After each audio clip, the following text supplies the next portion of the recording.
Randall Hughes with GodGlorified.com, commenting on our Bible reading for today from mostly 1 Samuel chapters 21 and 22, and then about 5 different Psalms that Reese placed it within around these readings. And we began with Psalms 26, and once again, I will make mention that I use the divine name where the all-capped Lord or all-capped God occurs. And so I think it's an important thing to understand and know the many times, over almost 7,000 times in the Old Testament, that the divine name actually occurs in Scripture. And yet it's only translated in the King James Bible about 7 times, 4 times as the single name, and then there's 3 or 4 times additionally where it says that with the compound names, such as in Genesis about 22, when Abraham says, Yahweh provideth, or Jehovah Jireh is probably more commonly known. And but at any rate, so I like the name. I think it's important to know and to understand it. And anyway, so we've looked through, and David talking about loving the Lord's house, his habitation, to keep him from sinners and not associating with sinners. And then when he came to the priest in Nob, Ahimelech, and that he gave him the showbread to eat, and also the sword of Goliath, and Dog, who was of the offspring of Saul in the family, and he was an Edomite, a herdsman belonging to Saul, saw this happen, reported it back, and it became something that we'll read about certainly here in the very, very near future.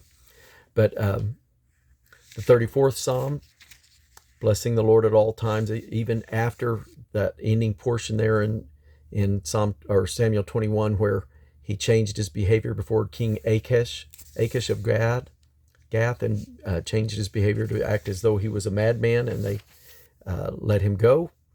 And oh, magnify the Lord with me, let us exalt his name together, and how the Lord would deliver and keep. And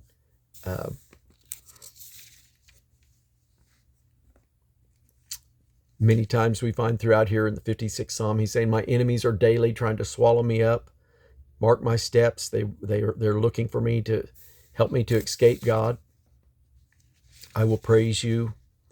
And then when he makes his way to the cave of Adullam in the 22nd chapter of 1 Samuel, and some correlations to 1 Chronicles chapter 12, and then also Psalms 142 and Psalms 141, continuing to cry out to God, and his spirit being overwhelmed in his troubles. But God was his refuge. And then to set a watch before my mouth, to keep my lips. Life and death are in the tongue. And so it's so important that we keep our words, that we don't allow it to run wild. We have to keep a filter here. We can't just say anything that comes to our mind. And so very, very important.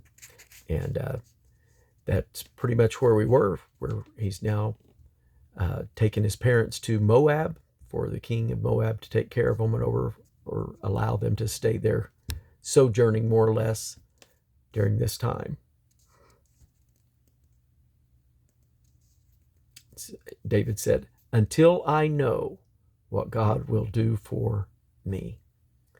That sounds like a bit of a positive word of faith.